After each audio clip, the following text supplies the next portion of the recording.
Kayo, walo? Walo kayo, walo? Walo? Sakot! Walang ipit-ipit ha. Kapatid, di ka kayo witness. Wala naman nakikita. Papakita ko sa'yo. Ano sabi mo? Kanino lang ito? Kanino to? Sa inyo lang ang babaeng ito. Sino ka para sabihin yun? Diyos ko ba? Papakita ko ulit sa iya kung gaano kalayang diferensya ng kapangyarihan mo. Walo kayo, di ba? Walo? Gagawin kong... Ano na gusto mo? Gawin na natin 5. Si Johnson Miguel at Camille po nung meron ng mga kalangitan. Patayin mo at 3 sa 8 ito. Naturap iray. Ito, regalo ko sa inyong 3. 5 na lang. Bawasan ko pa? Bawasan ko pa ba? Bawasan ko pa ba? O ayaw na? Ayaw na.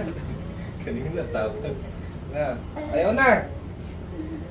Titigilan ito. Kayong 5. Papasok ko sa bote ha. Maliwanag. Maliwanag! Hindi nyo na ito gagambalain kahit kailan. Kahit sino sa pamilya nito mga to. Digat kayong dalawa, kayo rin yung naroon. Diba?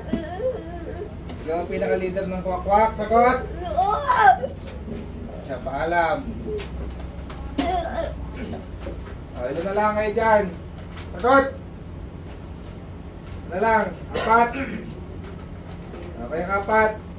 Kapalit ng buhay ninyo na bibigyan nyo sa akin.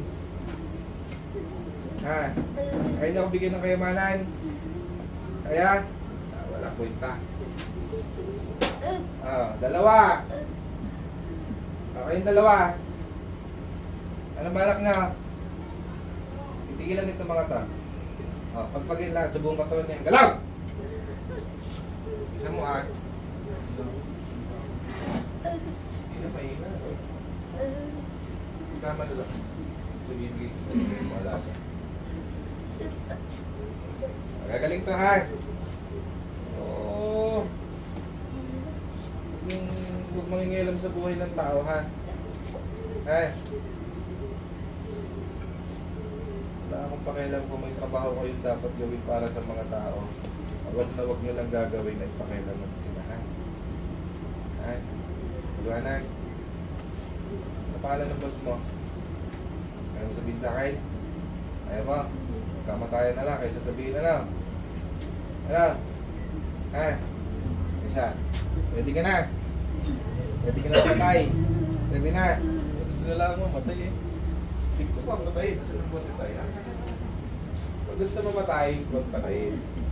Pag ayaw mo matay, patayin. Pasok sa bote ha. Pasok. Ayaw, gusto na patayin siya eh. Pasok sa bote. Ayaw. Di pagbigyan ng hiling.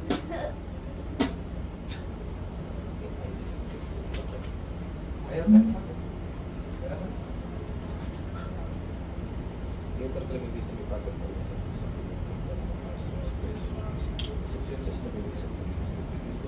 Pwede 30 cent ang regular. At dyan nagkakalit ng may sakmo-sakmo sa lupa. Pwede na lang ito sa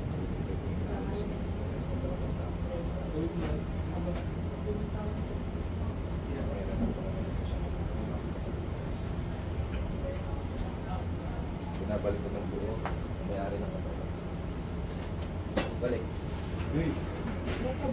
Ching! Sino ikaw? Hi, good morning! Welcome to my vlog! Alright! Napos ko na ha. Pero ang i-troubleshoot natin kapatid, kung ano ang dahilan ha. Kasi yung pag...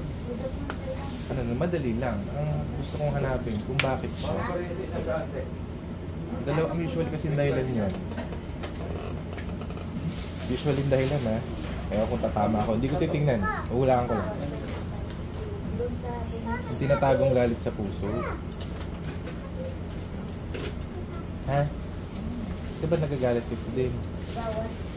Alam mo, niloloko mo yung sarili mo na napatawad mo na sila pero hindi. Yun. Tama ka mali. Yun kasi ang usually talagang mahinga. Ha? Sandal lang. Ba nagkumpisal ka? Hiningi mo kay Lord ng kapatawaran sa kasalanan mo. Pero hindi ka willing magpatawad. Hindi pwede yun. No! Ito mo. Nagpunas luha. Hindi pwede. Ha? Kasi ito ako nagtataka. Kabisado niya yung detalye. Walang kulang. Alam mong hindi siya nagsisinungaling. Bakit? Binapagkabaybay ng kwento niya. Kabisado niya lahat. Diba? Naginip ka na panaginip mo? Pagkakasama po kami ng pamilya ko sa isang tricycle. Tapos? May nakisakay po isang babae. Tapos po yung babaeng yun, nagpahatid po sa liblib na lugar. Tapos pagkahatid po namin siya doon, may sumalubog po na baboy ramo. Tapos, syempre po natakot po kami. Tumakbo po kami, nagkawatak-watak. Tapos po may tumawag sa aming lalaki na sabi, dito kayo. Para safe niya. Tapos nung po, medyo siguro mga 5 minutes po siguro yun na nakapano kami doon. May binigay po siyang pagkain. May binigay siyang pagkain. Tapos kumain po kami. Tapos pag gising ko pa ng umaga, dugo po yung bibig. So pagising niya ng umaga, puro dugo na daw ang bibig niya. Hindi ko po alam yun nung pumasok po kasi ako sa CR. Nandun yung anak ko nandito. Nakita ng anak mo? Tapos sabi ko, Mama, puro dugo yung bibig ko doon. Tumingin ako sa salamin, oo nga. Hindi ka ninervyos. Hindi naman. Hindi naman.